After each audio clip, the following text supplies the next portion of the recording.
Eagles Day 11 training camp. John McMullen, 97.3 ESPN.com, was there last night. And a pretty good atmosphere. I guess 40,000 for practice. It shows you the fans are ready to see the Super Bowl champs back in action.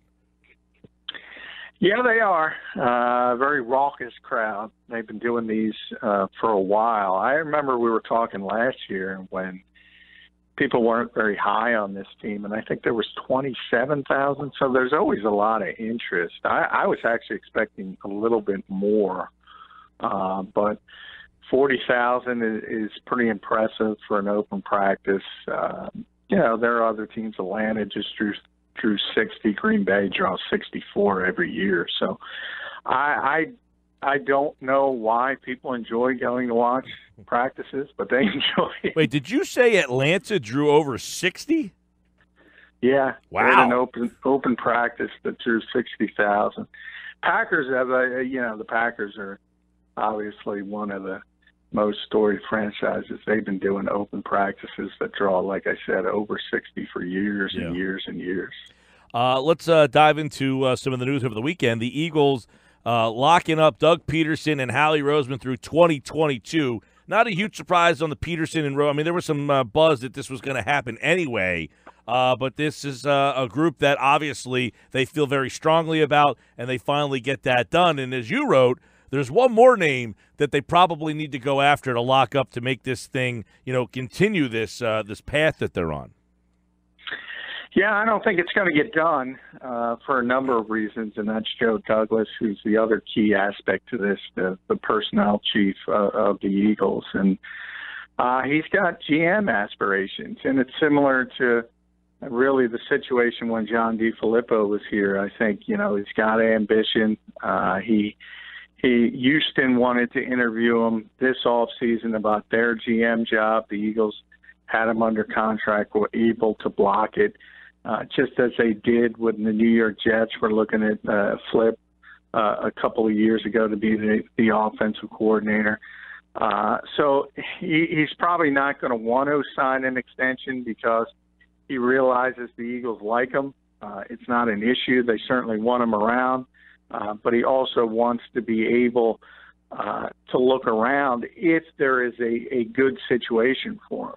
Obviously, he enjoys it here.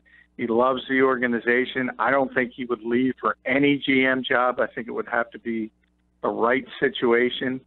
But if that sort of develops, he wants to be able to talk about it. And if he signs an extension, he wouldn't be able to talk about it. Yeah, and he's a guy that, a lot of people, it's funny because it seems like a lot of people who just were never Howie Roseman fans seem to give Douglas a lot of the credit for the team's success rather than admitting that maybe they were wrong about Howie Roseman.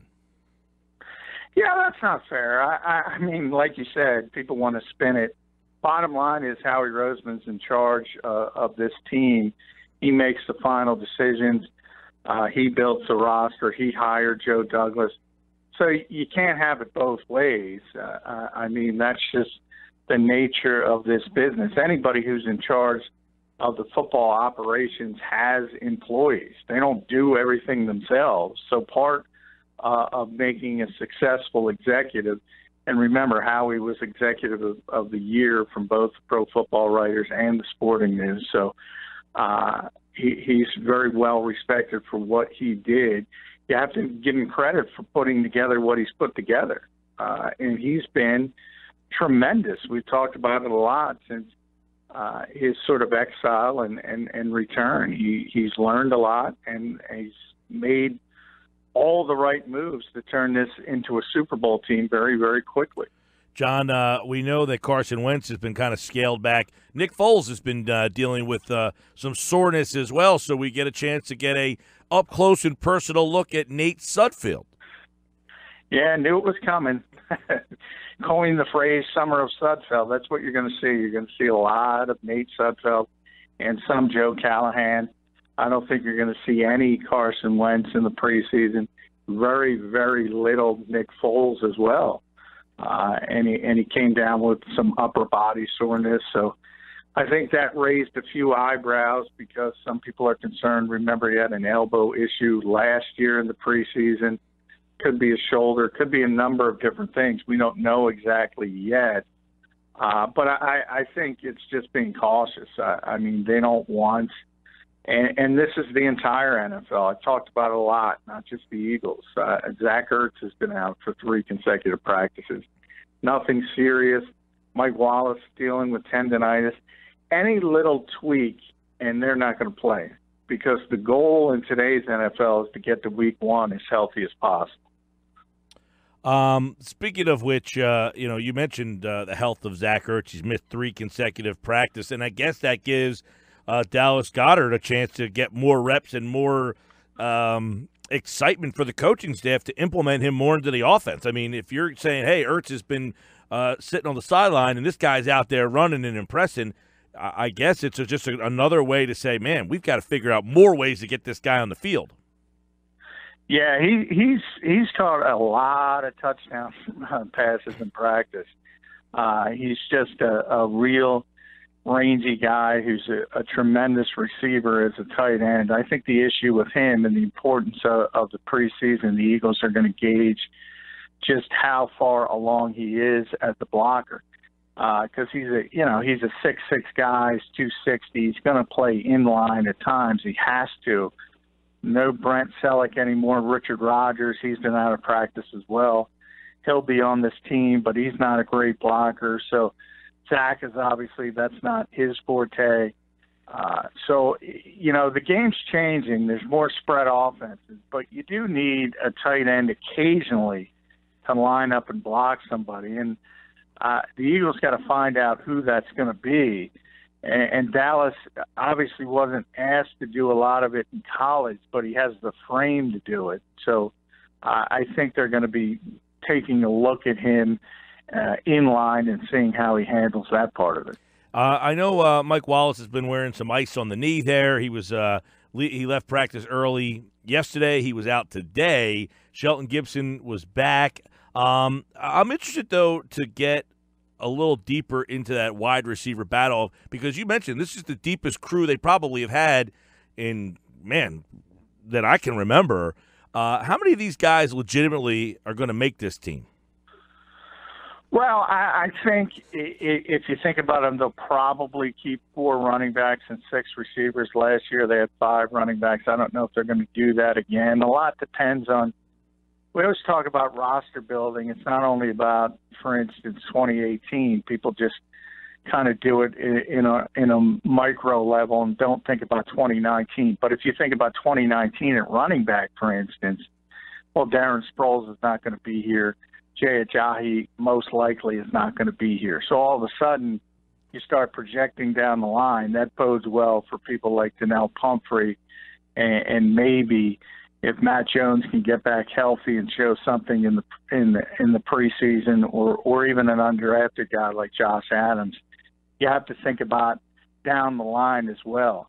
But if they keep 6 receivers, obviously that's going to be very interesting, because generally, if you're the 5th and 6th receiver on the team, you have to help on special teams. And I've said it a lot. I think if you look at this team, the top 3 is obvious. Even though he hasn't practiced yet, Alshon Jeffrey is the top receiver on this team. Then you have Nelson Agholor and you have Mike Wallace. And then people kind of default to Mack Hollins. Look, Marcus Wheaton is a better receiver than Mack Hollins. But you also start to weigh things like ceiling. Maybe that's not the case a year or 2 down the line. So you have to look at that. And then, as I said, you have to look at special teams. Mack Hollins is a very good special teams player. Mark Wheaton really doesn't help you in that aspect of the game. So to me, Marcus has got to be the 4th receiver on this team. And then Mack at number 5 helps on special teams. And then a guy like Shelton Gibson, same thing, a good special teams player. That is how it would have to shake out for me. If Marcus doesn't sort of usurp Mack Hollins for that 4th spot, I think then all of a sudden he's not on the roster, because, as I said, you want somebody who's going to help you on special teams, and then you start looking at guys like Greg Ward and Rashard Davis and people like that. John McMullen at JF McMullen on Twitter, looking through day 10 of Eagles training camp. They play Thursday night on 97.3 ESPN against the Steelers. Jim Schwartz, he has this glut of corners, Mills, Darby. He's talked a lot about them, and you keep talking about the nickel spot. So Bosby was back with the first team nickel spot. Sidney Jones working with the second team. Corey Graham is also back, as you've kind of speculated on throughout training camp here, that they would probably bring him back when they were good and ready to. Well, the day was yesterday, so he is back out there. But I don't know that will the 4 exhibition games give us the answer to how they're going to go with their corners?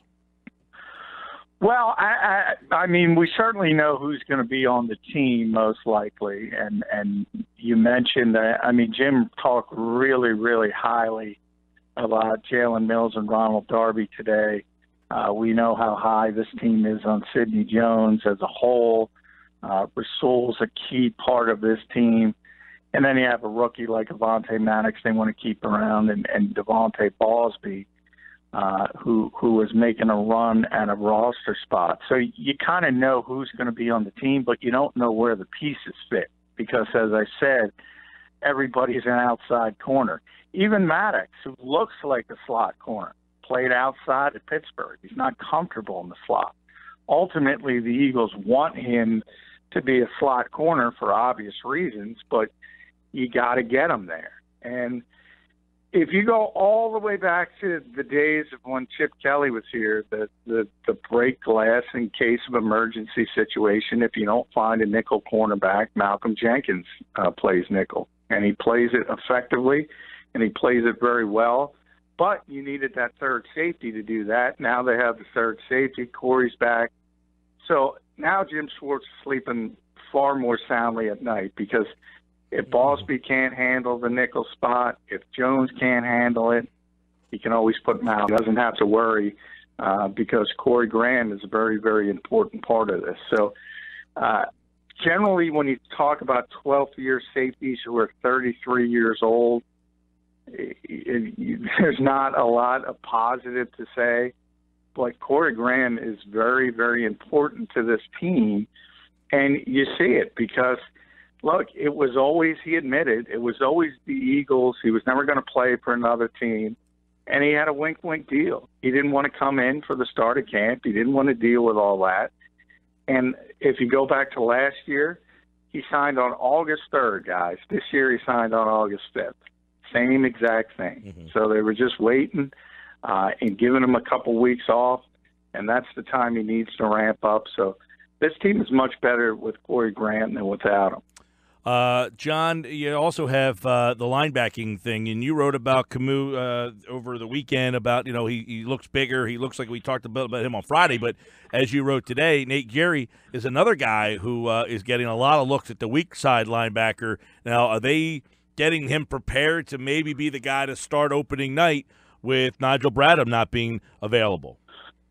Well, I would say he's the leader in the clubhouse for a couple reasons. One, he's gotten the most reps with the first team at weak side linebacker, but it's been a mix, sort of like Nick. We've talked more about the nickel slot, but Camus gotten first team reps, Corey Nelson, but Nate is sort of in the lead.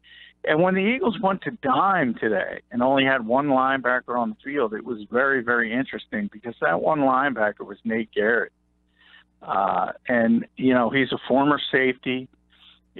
Obviously, if you're playing dime, you want coverage on the field. So he's got that ability to cover from his time in Nebraska as a safety. He understands that part of the game. He's bulked up to 230 pounds.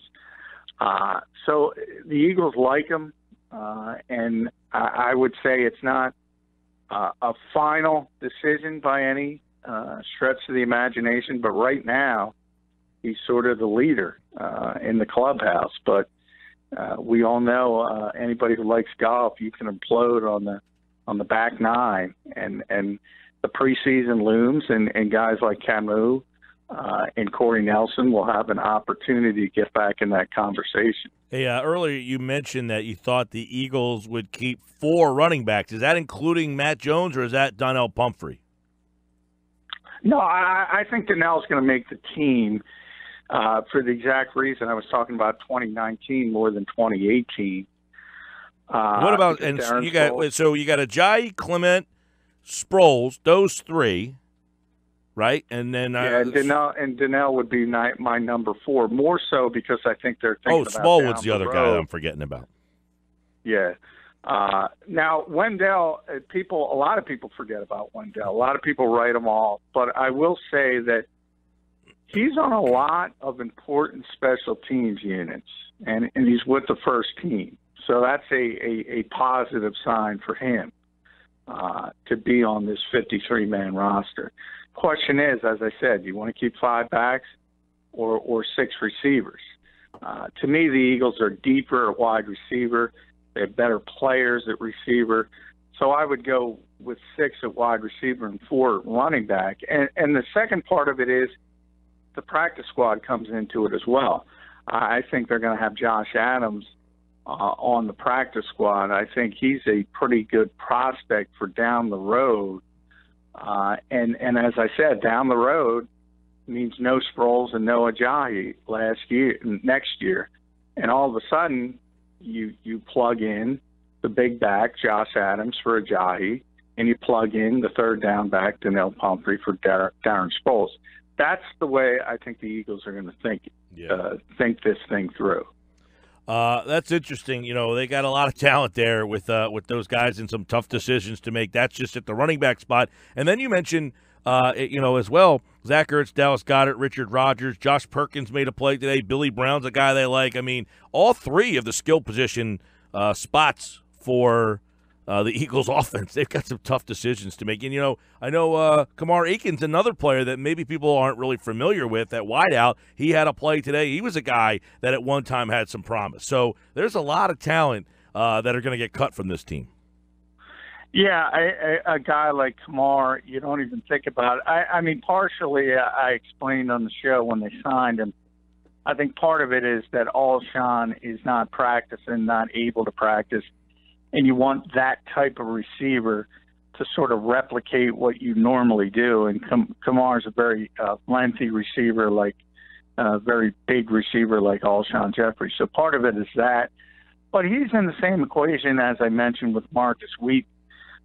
If he's going to make this team, it's got to be as the 4th receiver because he's not going to help you on special teams. So by no stretch am I saying he's not capable of doing it, because he's another guy, as I mentioned. To me, Marcus Wheaton is the best route runner on this team, outside perhaps Nelson Aguilar. And as I mentioned, he's just a more well-rounded receiver than Mack Hollins. You could say the same thing about Kamar Aiken. He's a more well-rounded receiver. He's a veteran guy. He understands how to play, but he's not going to help you on special teams. So he's got to win that four spot. Mm-hmm. And that's going to be very, very difficult for him. And you asked Mike Rowe, who doesn't give you a whole heck of a lot, by the way. You asked him about Mack Hollins and the wide receivers as well, and then somebody else followed up with a question about Hollins, and it seems that, they're just Groh is really playing his cards close to the chest. Well, I don't think he's comfortable in the environment yet. And people are going to jump on him. But I said this when Doug Peterson got hired, and people jumped all over him because he wasn't as good in press conferences as Chip Kelly. Mike is not nearly as good as Frank Reich. It's not nearly as comfortable. But the job is not about winning press conferences. It's about obviously putting together an offense. So it's yet to be determined what he is as an offensive coordinator.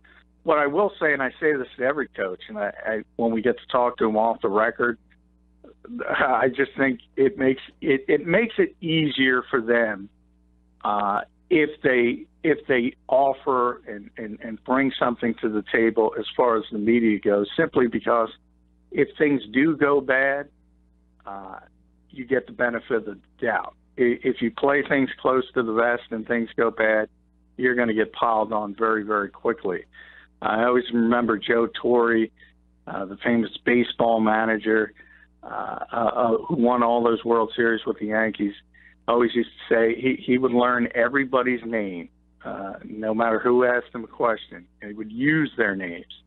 And he said all the time, it helped because you make people feel like they matter, and Sure. they give you the benefit of the doubt.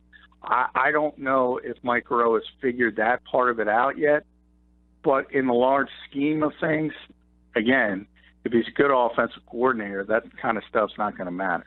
John McMullen at JF McMullen on Twitter. And, of course, you can hear him daily right here on the Sports Bash Live on 97.3 ESPN at this time as we get ready for the Eagles and Steelers Thursday night.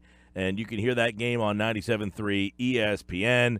One thing for sure, John, I know it's just a preseason game and not too many people are all that excited about preseason football, but the fans last night came out to watch the Eagles' third-string quarterback play the Eagles' defense, and I would anticipate that people are itching to see the Steelers on Thursday. Yeah, I mean, you always talk about we're always excited to see training camp, and then you want to see the first preseason game, and then you want to fast forward. I think people will be excited. Oh, yeah. To see a live environment. There'll probably be about 3 horrible tackle helmet rule calls, and they'll start screaming about that. All right, man. Well, we'll certainly have plenty more leading up to this game, and we'll get our first look at the Super Bowl champions Thursday night right here on 97.3 ESPN. Thanks, pal. Hey, thank you, Mike.